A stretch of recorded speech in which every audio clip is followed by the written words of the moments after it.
Dr. Sarah Chen never expected to make first contact while analyzing data from the James Webb II telescope. The anomaly appeared as a brief fluctuation in the infrared spectrum, a pattern too regular to be natural, too complex to be chance. Within hours, similar reports flooded in from observatories across the globe.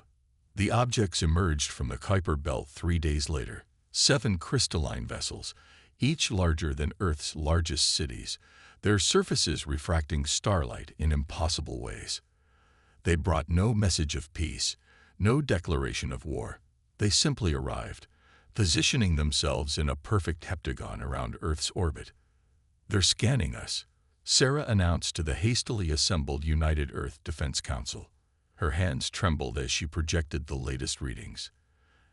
"The energy signatures suggest they're mapping every square meter of our planet, down to the quantum level." General Marcus Rodriguez leaned forward, his weathered face illuminated by the holographic display. "Hostile. Unknown," Sarah replied.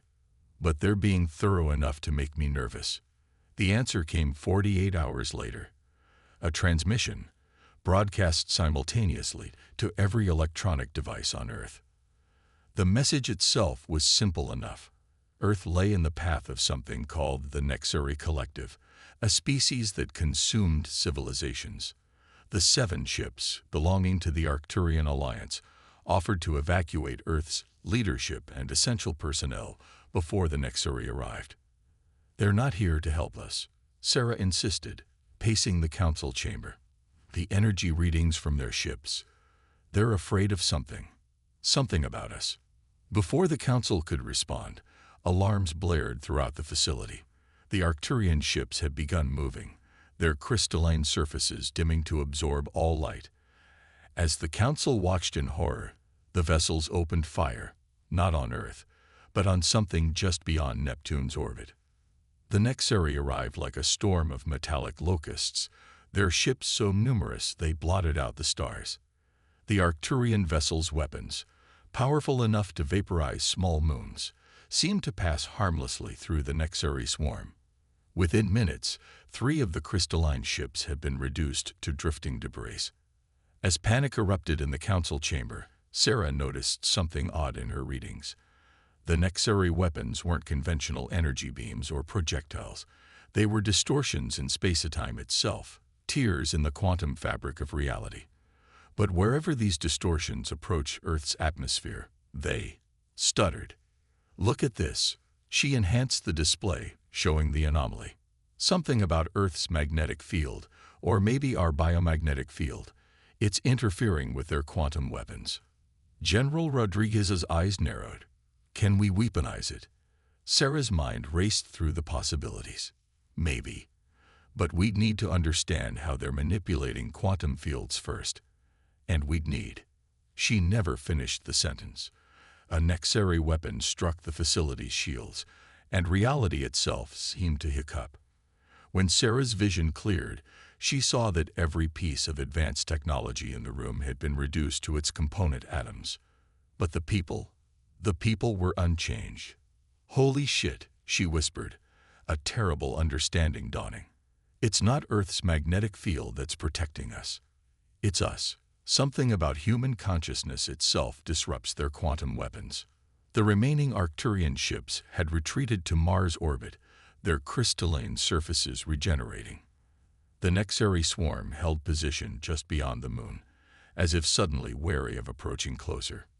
"Get me every neurologist and quantum physicist you can find," Sarah ordered, her voice steady despite the chaos around her. "I think I know why the Arcturians really came here. They weren't offering to evacuate us. They were studying us. Because somehow, human consciousness itself might be the key to fighting the Nexari." As if in response to her words, the Nexari swarm began to move again. But this time, they weren't attacking. They were surrounding Earth in a vast sphere, cutting off all escape routes. They weren't preparing for an invasion, Sarah realized with growing dread. They were preparing for a siege. And humanity had less than 48 hours to unlock the quantum secrets of human consciousness before the real assault began. The underground facility beneath the Australian outback wasn't meant to house 10,000 people. Dr. Sarah Chen wiped sweat from her forehead as she made her way through the crowded corridors, dodging engineers and military personnel rushing to implement humanity's desperate defense plan. The test results are in, Dr. Amit Patel announced as Sarah entered the makeshift laboratory. The neuroscientist's usually immaculate appearance was disheveled after 36 hours without sleep. You were right. Human brains don't just disrupt quantum weapons, they actively reshape quantum fields. Sarah studied the holographic brain scans floating above the lab bench. Tiny sparks of quantum entanglement danced through the neural pathways, forming patterns unlike anything she'd seen in conventional quantum systems. "Show me the meditation study," she requested. New images appeared, brain scans of Buddhist monks, yoga practitioners, and trained meditators. The quantum patterns in their minds were more organized, more deliberate. Some subjects could even extend these patterns beyond their own bodies, creating small but measurable distortions in the quantum field around them. "We're calling them quantum weavers," Amit explained. "People with an innate ability to consciously manipulate quantum fields. About 1 in 10,000 humans has the potential. With training, they might be able to create defensive shields against necessary weapons." A deep rumble shook the facility. Above ground, the Nexari continued their orbital bombardment, testing Earth's newfound resistance. Their quantum weapons still stuttered and had failed against the atmosphere, but Sarah knew they would eventually adapt. "How many potential weavers have we identified?" "Just over 800 worldwide," Amit replied. "We're setting up training programs now." "But, Dr. Chen," a young lieutenant burst into the lab. "The Arcturians are broadcasting again." Sarah rushed to the command center, where General Rodriguez waited by the main display. The surviving Arcturian ships had maintained their distance since the initial battle, observing but not intervening. The crystalline face that appeared on the screen wasn't quite humanoid. Its features shifted like liquid mercury, expressing emotions through complex geometric patterns. "We underestimated your species," the Arcturian announced. "We believed you were merely resistant to quantum manipulation. Now we understand. You are shapers of probability itself. We offer an exchange. Knowledge of our quantum technologies for access to your genetic records." "Why didn't you just ask for cooperation in the first place?" Sarah demanded. "Because the last species we encountered with similar abilities tried to enslave us," the Arcturian replied. "We had to be certain of your character first." The Nexari attack was convenient timing. Before Sarah could respond, alarms blared throughout the facility. On auxiliary screens, she watched in horror as one of the Nexari ships broke formation. Instead of firing weapons, it simply accelerated, straight toward Sydney. "They're going to kinetic bomb the city," General Rodriguez realized. "No quantum weapons needed." Sarah's mind raced. Their defensive plans weren't ready. The quantum weavers needed weeks of training, not hours. "Unless..." "The monks," she whispered. "Get me the Buddhist monastery in Sydney. Now." Minutes later, she was speaking with Master Chen Wu, explaining what she needed. The elderly monk listened calmly, even as the Nexari ship grew visible in Sydney's sky.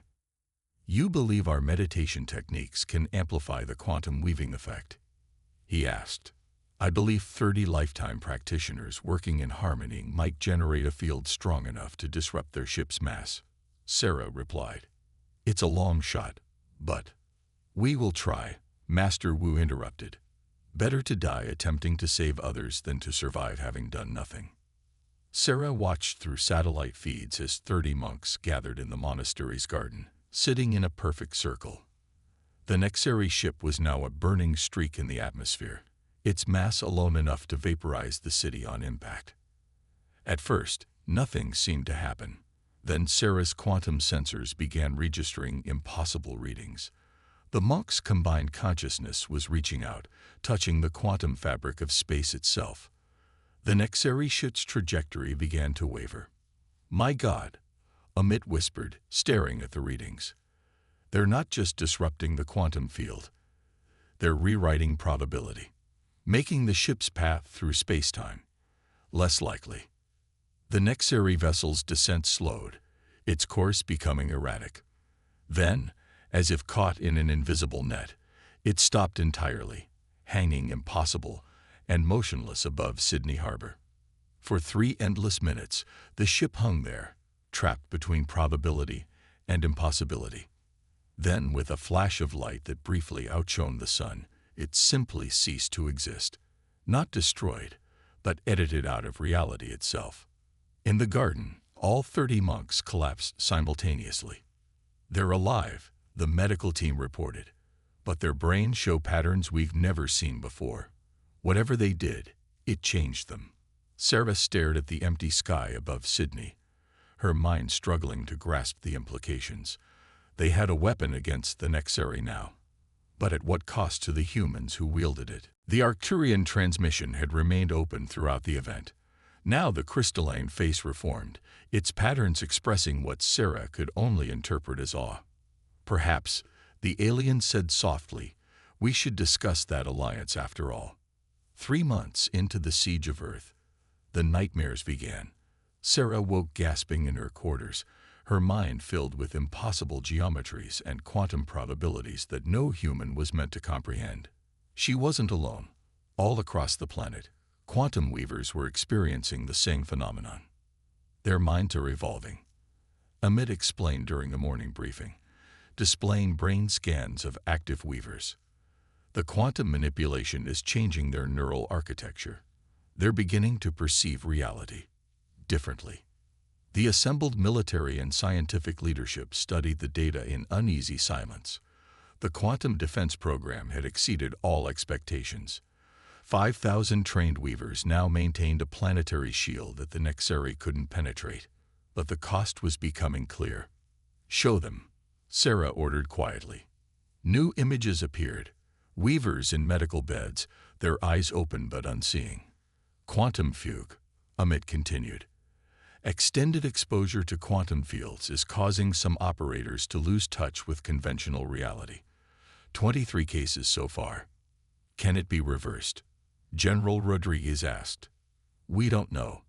The Arcturians' medical technology might help, but they're being selective with their assistance. Sarah understood their reluctance. The alliance with the Arcturians was complicated by the fact that humanity's quantum abilities had already surpassed their own.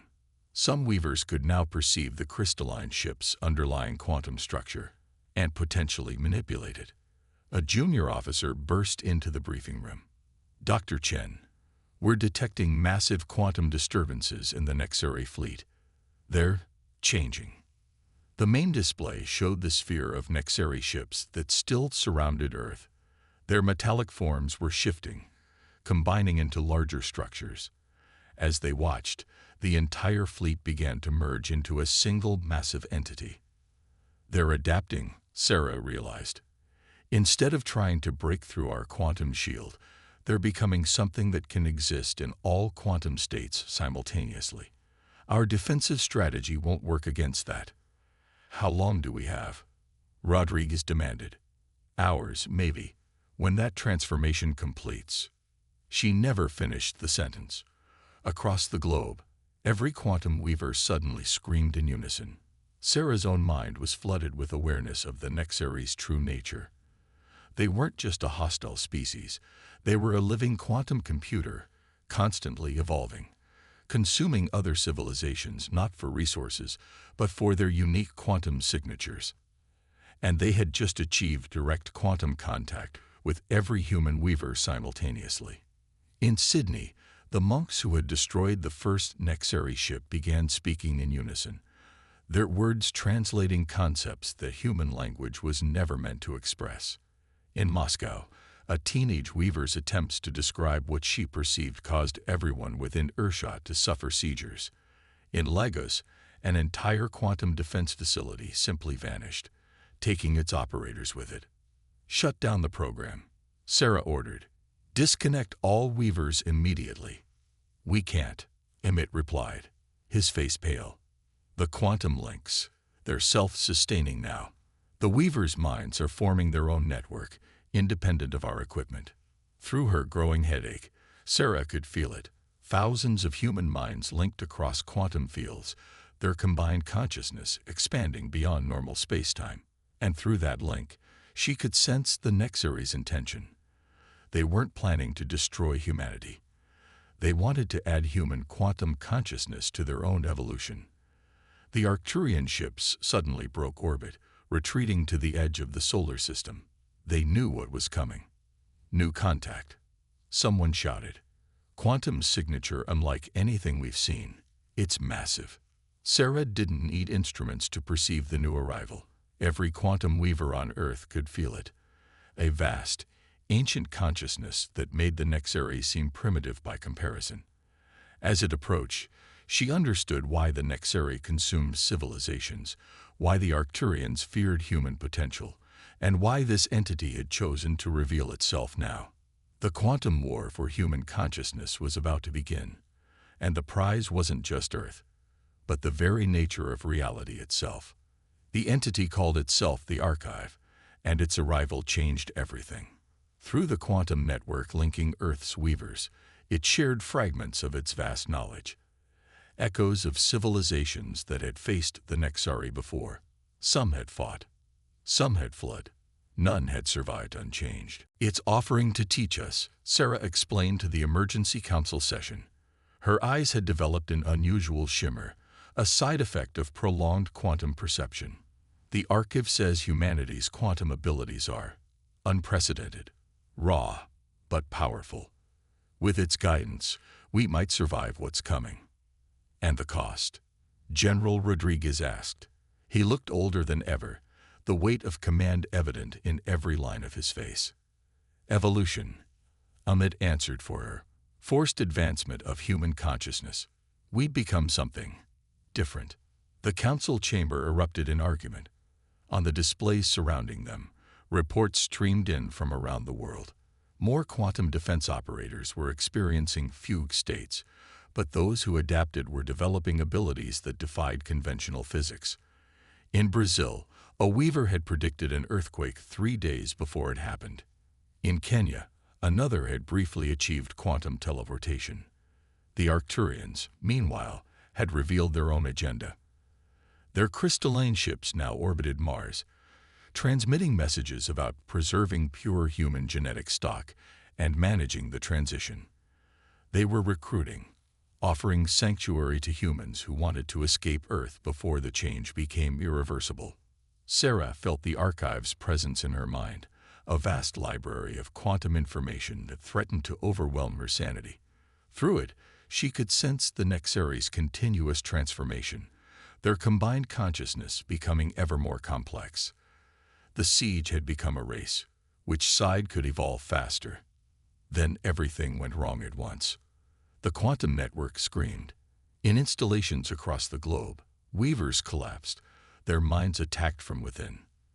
The planetary shield flickered dangerously.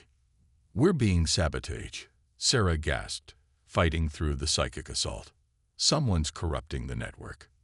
Security feeds showed the truth. In 12 major facilities, operators turned on their colleagues, their eyes gleaming with an unnatural metallic sheen. The Nexari hadn't needed to break through the shield. They'd infected human minds directly through the quantum link, creating sleeper agents. Dr. Chen, a technician's voice crackled over the emergency channel. The Sydney Monastery, the monks, they're gone. Just vanished. And they took something with them. What did they take? Rodriguez demanded. Sarah knew before the answer came. She could feel the void in the quantum network where 30 of Earth's most powerful weavers should have been. The quantum core, the original template for human quantum manipulation. Without it, she didn't need to finish. Everyone understood. The core contained the baseline patterns that allowed new weavers to safely access their abilities. Without it, training new operators would be nearly impossible, and Earth needed every weaver it could get. Through the Archive's vast awareness, Sarah caught glimpses of the monks' destination. Not to the Arcturians, as she'd feared, but somewhere far stranger. They were following a signal, a quantum frequency that resonated with human consciousness on a fundamental level. "They think they've found our origin," she whispered, "the source of humanity's quantum abilities." Before she could explain further, proximity alarms blared. The Nexari sphere was contracting, their merged consciousness preparing for the final assault. At the same time, 3 Arcturian ships broke from Mars' orbit, accelerating toward Earth. But Sarah barely noticed. Through the quantum network, she felt something stirring in the depths of human collective consciousness, something ancient and familiar. The Archive's vast knowledge rippled with recognition and fear. The monks hadn't betrayed humanity. They'd gone looking for reinforcements, and whatever they'd found was about to change the rules of the game entirely. In orbit, the Nexari paused their advance. For the first time since the siege began, Sarah sensed something new in their vast collective mind. Uncertainty, perhaps even fear. The final phase of the war for human consciousness was about to begin. And now, even the Archive couldn't predict the outcome. The quantum signal arrived like a song that humanity had forgotten it knew.